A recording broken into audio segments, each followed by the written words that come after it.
Ladies and gentlemen, Jonathan Winters. Thank you for coming on the program. I am so excited you're here in my studio. I don't know how I'm going to do this because... Did you put this all together in therapy? This is the kind of thing we made the first time I had to go away. Wonderful little desk, almost for children, and you're an adult, but it works. See, little glasses of water here.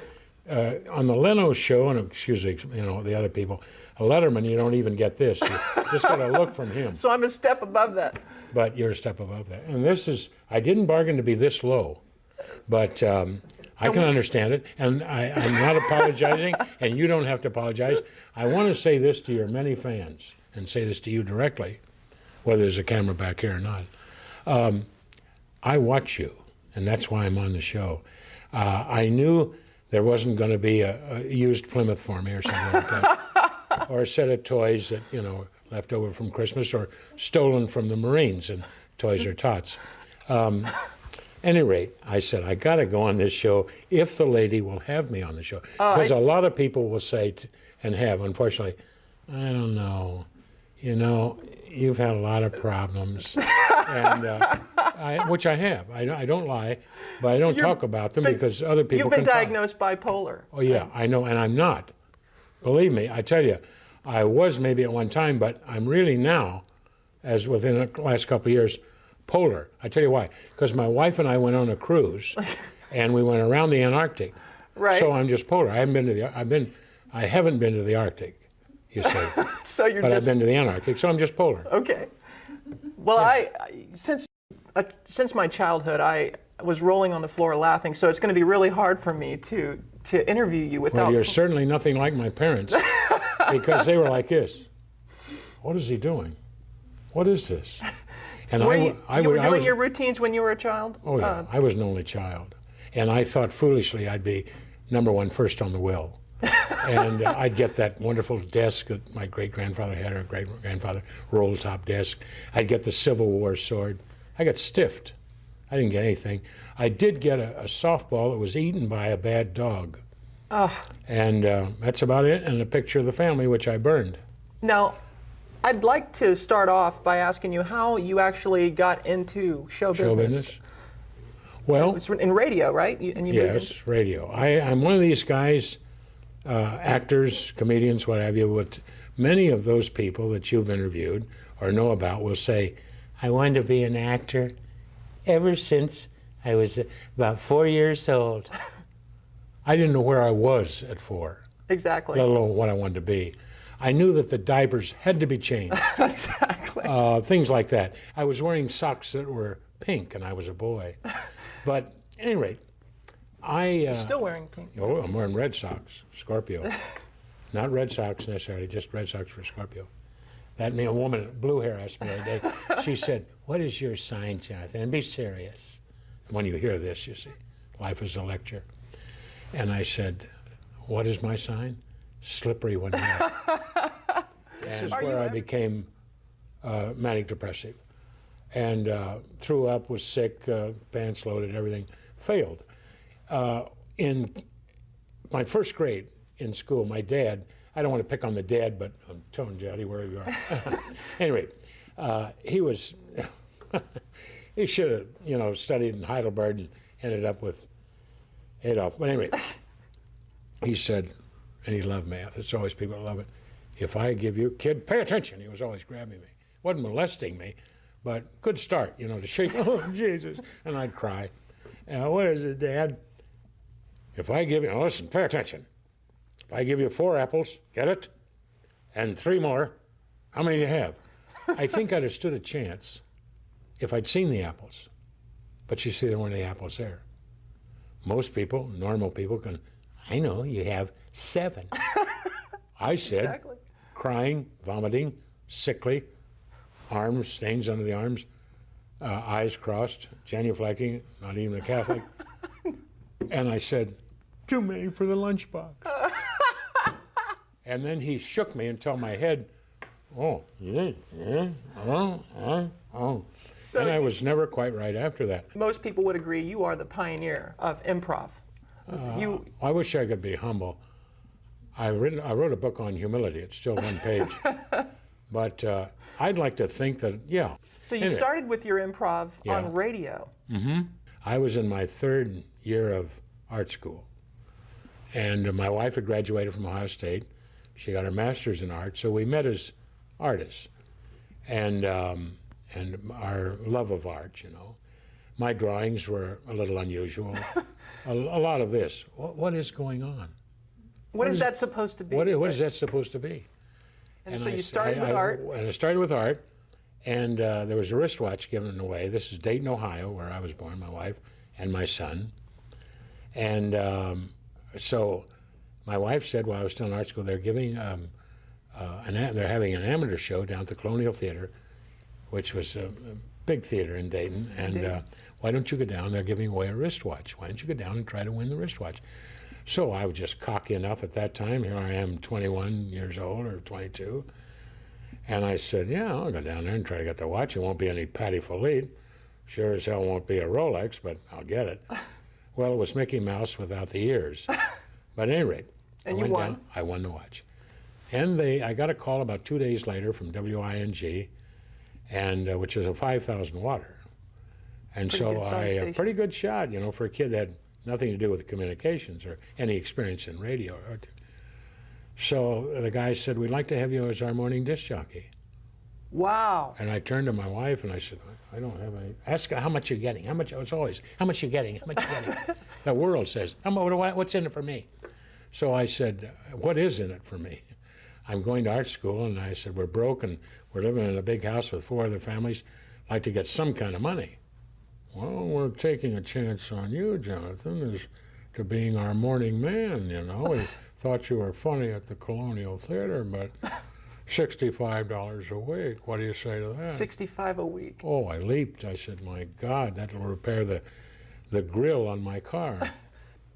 Realized when I looked at... And it was called the Johnny Winter Show. Oh, yeah. Go ahead. And I looked at the call letters over the microphone. The engineer was a guy, I never forget, Wilbur Botts. Big guy. That sounds like an engineer at a radio Yeah. station. Wilbur Botts. Kind of a closet redneck. Okay. And whatever that is. At any rate, he gave me that signal. I knew then this would be my career. You felt it right then? Oh, as long as I didn't know I was going to be in radio that long, but this was going to be the start of something. You know? So right away, Roman candle. I said, hey, Johnny Winter's here. Hey, it's just about 30 seconds past 6. Hope you enjoyed the Star Spangled Banner. Yeah, good. Okay, I don't know who sang it. Maybe nobody sang it. He's telling you to wrap it up. Oh yeah, already. So I said, we've got some sponsors here, and it's just a little. It's now 6:07. Time gets away from me. It's a little cold out there, 12 below. I'd forget the big shower or bath. Be a little gamey. Put on the wife's perfume. They'll think you're a little different, but at least you'll smell good. And go to the desk with that idea. At any rate, about a week passed, and I decided to interview myself. I couldn't get stars well known. So I would say, ladies and gentlemen, it's now 7:45, whatever it was. We have Wing Commander Leslie Fitzpuffin, who's flown a secret aircraft from London to Labrador and into Wright Field. So what was the big thrill when you flew over Dayton for the first time? Jonathan, my parents were missionaries, and I was brought up in Singapore. In the Middle East, not Middle East, but in Asia, whatever. And of course, I've lived in India, where father and mother Christians were trying to, push the Bible about. And I've lived in Rome, and I lived in Madrid. But to fly over Dayton, Ohio, God, I flew in at night, you see, and it was like flying in over a series of sparkling diamonds on a velvet carpet. Well, that's all crap. And people. The board lit up like a Christmas tree. Who the hell is this guy? Who are you kidding? Dayton, Ohio, gonna look like a carpet. We live out of Frigidaire. You know what, this place is major like a toilet out there. Well, got a lot. The manager from the station came up. Who are you talking to? Well, I said, he's gone now. I just don't do that interviews anymore with people that are strange. Just do time and temperature, play Nat King Cole, pick up your check and go back to art school. So the management really thought someone you really had interviewed someone. That's how bright they were. So how did you move into television? What? Quickly. Television, this is 1950, came into Ohio, Cleveland, Cincinnati, and Dayton. And so I thought I better put some feelers out for television, because that's where it's going to happen, where it did happen, and has. So I got a feeler from WBNS in Columbus. And they said, come on over here, what experience have you had? And I said, I've been a jockey in Dayton on the radio there. I haven't had any television experience. And they said, okay. So I auditioned for this man who was different. And he kind of stared at me and, is this what you do? So I said, yeah, this is my comedy. Okay, I mean, this is Southwestern Ohio. I mean, and I was doing different people from Southwestern Ohio. So anyway, they took me on. It's the longest job, Connie, I've ever had. It isn't a question of being proud that I did other things, because I did a lot of other things even before I got in this business, a lot of things. But the longest job in the world of radio and television, theater included, I had 2.5 years at WBNS. I'm living in a housing project the whole time. I have a boy by this time, my wife, and I got from $75 up to $125, which sounds like a lot of money. Not when you're driving a Dodge that you have to be towed to work. Right. That's not good. At any rate, I went in for the $5 raise. And the guy said something that just stays with me. God, I hope I don't get Alzheimer's for this reason alone. Jonathan, his name was Tad. Didn't that tell you something? Let me say this. We brought you along at a time when you had a great deal of talent, but not that much. But we felt that we could bring you around, and we have brought you around. You know, you've done everything but the news, and we couldn't trust you with that. But you sold beer, a local beer, did some of the weather for, the 4 days, and then you said there was snow in July, which drove people crazy, crazy thing. So this thing of $5 is ridiculous. And they wouldn't give it to you? They wouldn't give it to me. And I have often thought back, I think any of us, young or old, how I might have stayed. Because at that time, we had to get out of the housing project. With $130, as stupid as I was, I felt that at least I'd get out of the housing project. At least I wouldn't have to be towed anymore in the Dodge. And this is what kind of pushed you over that? So I went to my wife, and I give her 100% credit for many things. And I said, Eileen, I've got to quit this job. I've got to go to New York. She said, well, I'm for you. Now we got Jay, my boy, our boy. You're going to New York.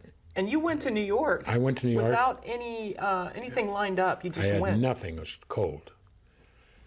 But I lived 11 years in New York and worked at many, many days and weeks and hours. Would you write material before you'd go into a club and do, or would you really walk in? A lot of times I'd walk in fairly cold. I couldn't walk in completely. Right, you'd have a general outline in your general mind. outline where I was going to go. And what were a couple of the early characters that you?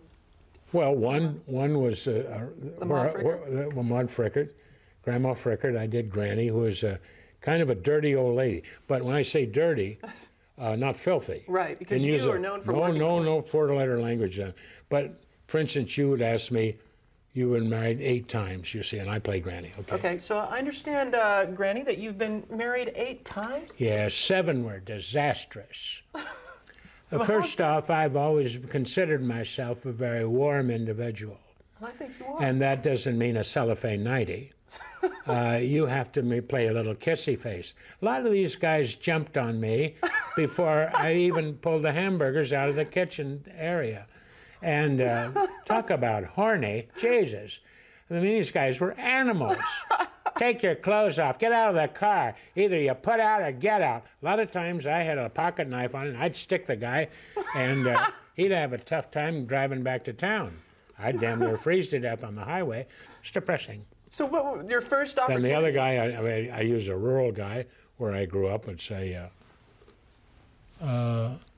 Miss Connie, you asked me, this is a routine when I started out in New York, whether I'd seen this flying saucer, and I did.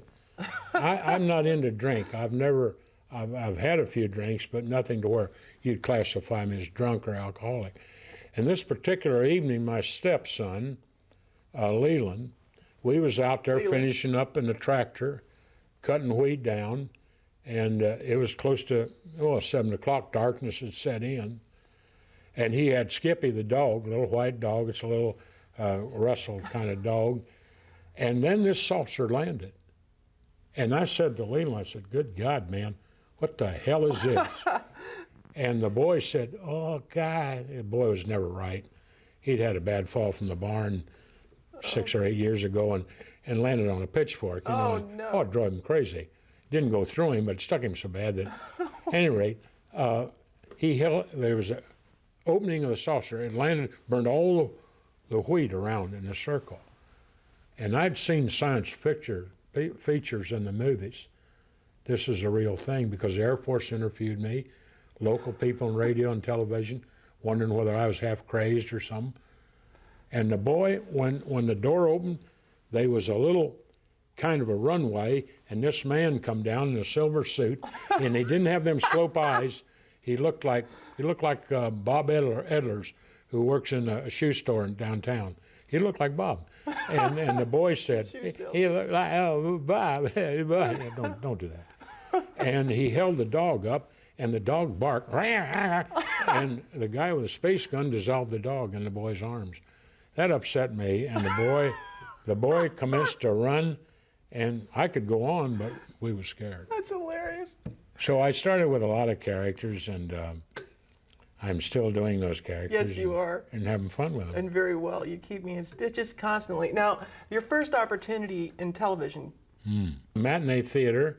I did a lot of extra stuff. And then my biggest break came, I went with Marty Goodman. He's gone now, but he was my agent in New York, and had a hell of a strong group of people to represent. They had Hugh Downs, Arlene Francis. This is going back a long time. There's a lot of young people who won't remember these names, but they had Carol Burnett. They'll remember Carol. And myself, and a couple of other people. Bill Cullen. I don't know if you've seen him, but... and speaking of Carol Burnett, who also lives near Santa Barbara, I believe, would you consider her to be very much similar in her style? Does she do a lot of improv, or does No, Carol is pretty much a scripted lady. Scripted? Very gifted lady. We're not dismissing the fact that she's not a tremendous talent. She had a great set of writers. And if you have a great set of writers... And of course, she takes off running with that. That's right, yeah, exactly. And then it becomes... I'm sure they had times when they had fun. For instance, to look at their cast, I mean, the people around her, Tim Conway, and the other guy, what's the other guy's name? That worked with Tim Conway. Harvey Coleman. Thank you. Harvey's on the set. Hi, Harvey. So, but anyway, she always had some great people around her.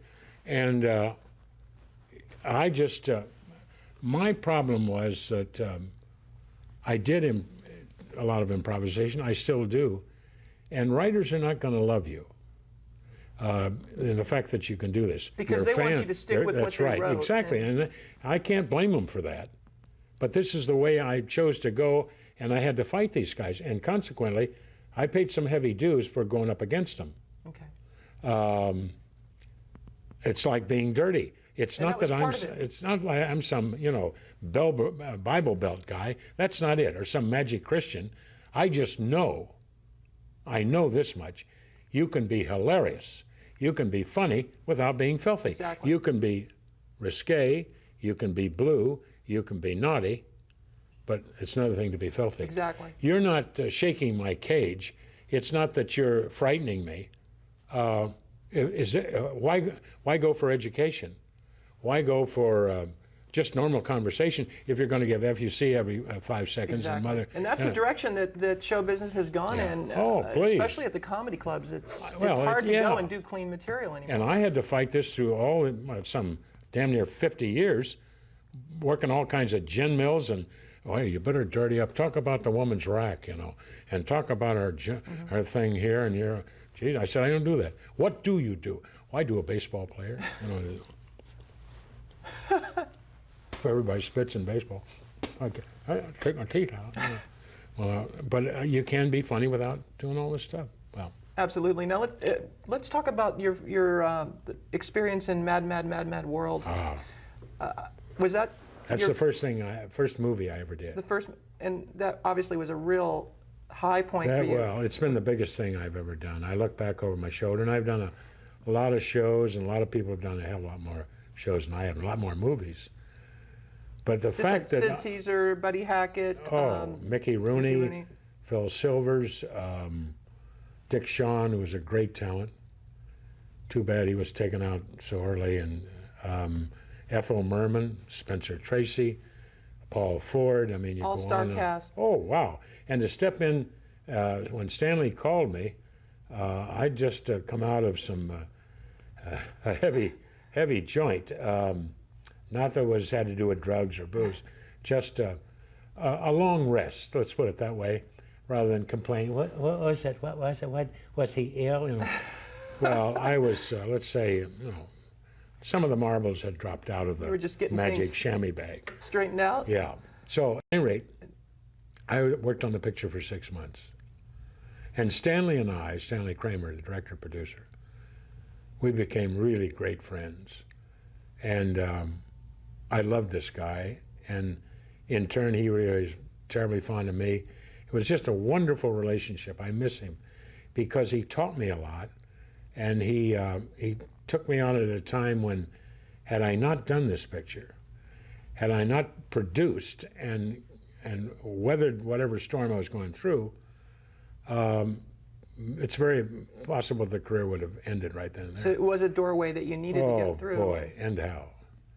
And I watched the movie and refreshed my memory because I had seen it years ago, and I watched it recently, and I saw how they didn't use you in enough funny ways that they could have, but maybe they didn't know your potential. They had a big picture. They had 4 hours. Because you were hilarious, but they could have given you so much where I came to life for me, whatever frustrating problems I was having, was the gas station. That was hilarious. Which was an ideal place to let go, you know. Did anybody get hurt in that scene where you were throwing? I'll tell you something. I didn't get hurt. Because there were no walls left at the end of that scene. The whole place. They did it in one take too. It was a big fight. Big fight, and Phil Silvers had left. He was the psychiatrist, got in a car and fled. And Mr. Winters was throwing these two gas station attendants all over the place. Arnold Stang and Marvin Worth, I think. Any rate, Arnold Stang, prior to this scene, he'd had as much as a couple of weeks off to go back to Beverly Hills, and he fell in a swimming pool and broke his arm. And he had to come back to shoot the gas station thing. So his arm was a cast, but they covered it with the costume and everything. And I was scared to death if I hit him too hard, break his arm again. But we worked around it, and he's got that great push, that funny little guy. But I'm hitting him with these tires. And you were you doing most of your own stunts in that? Oh, yeah. Like when you jumped off the car at the guy, what's the name of the actor that you kept saying, well, if I get my hands on that guy? Yeah. Well, Bear Hudkins, who's dead now, the stunt guy, and wonderful guy. He did a lot of stunts in the garage. I mean, rolling around stuff on the car. There was that one scene where it looked like you jumped off the car onto. That's where Bear came in. He came in there. He was great. Stunt people are special people. I often think they don't get the credit they do because they take chances. It's like the police or the military. Right. Their lives are on the line. The guy say, "I love this one." The guy says, "They've done 5 takes." And already the guy's singed his hair, his leg is broken, but he's still driving this crazy car. Bob, we know, the director, Bob, we know you were excellent in those 6 takes. Would you mind one more? All my hair's gone on this side. The leg, I'm in tremendous pain. Give him a shot of something. But remember to turn over at least 3 times. Love it. Let's do it. We're so close, people. Roll it. Who, if you were to pick 3 comedians right now that are working in the business. I got to go with Robin because we're old friends. You're his idol, his mentor. The guy that did In Living Color. Damon Wayans? Damon. He's incredible. I loved him. The other guy, what's the other guy that played the fireman on Fire? Jim Carrey. Yeah, Jim Carrey. Jim Carrey, and the guy that did the church lady, Saturday Night Live. Dana Carvey. Yeah, Those are guys. Incredible. Those are the guys I loved. Yeah. I agree. Dana Carvey is so hilarious. And the little guy from Canada, who does Mike Myers. Yeah, I love Amazing. Mike Myers. Yeah. Saturday Night They're Live. very refreshing guys. There are others too, but I have to go with those are some. In Living Color, I was on the floor. I was too. I love that. It was the most refreshing television, and of course a lot of people, oh, that was a terrible thing when a guy came in, half of his face was burned away and he played a fire chief. Right. What is funny about this? Well, a lot of life just can't be all a pie in the face and people going, okay, no more of that. So what advice would you give to people like myself trying to come up in the business? It's one thing I got to tell you, because it applies to everybody in here. It's not just show business. It applies to your whole way of life. It's a big word called rejection. Because people will say to you, Connie, are your parents still alive? Go back to them. Well, what is this? What do you mean go back to them? I've been back there. They didn't think I was that funny. Or they laughed so much, they frightened me. You know, but I mean, what do you mean go back? You can't go back. But just get ready. And I don't know that, I've been on cattle calls. Mr. Winters, how old are you? I'll be 79 in November. Jesus, you'll be 79. Oh, God. We don't even have a grandfather part for you. Would you like to walk across in the scene? Walk across in the scene? The basket of fruit, the 4 bottles of wine? Oh. Huh? But you get in your car, you know that the $40 for and you have nothing except you, the car, a picture of your wife, a cardboard cutout of her, and you drive back to your home. How'd it go today, sweetheart? Terrible. Once again, I was going to take my life, but see, suicide, I'm not playing doctor or anything, but to me is a cop-out. Anybody can do this. Take the stuff and go night-night. Takes guts to live. And I must say this, I know a lot of young people and older people say, will disagree, that's your prerogative. Versatility is a curse. One-dimensional people make a lot of money. Isn't that something? So the more ability that you have to do many things, it's a curse. It's a wonderful curse. It tends to scare people. Yeah, oh yeah, scare people. They don't know what to do with you. You're frightened. You frighten them. And you never sold out. You stayed clean. You were under pressure I tried from to sell people out that were because trying we to had down payments on the house. But no, I didn't sell out. I won't sell out. It's a lovely couch. It should be more for dwarfs. Little people, I'm sorry. Because little people are sensitive about that. I understand that. Well, thank you very much, and thank you for tuning into the program. This is the Connie Bryan Show. If you just tuned in, Mr. Jonathan Winters has been my guest. We'll see you next week. Take care.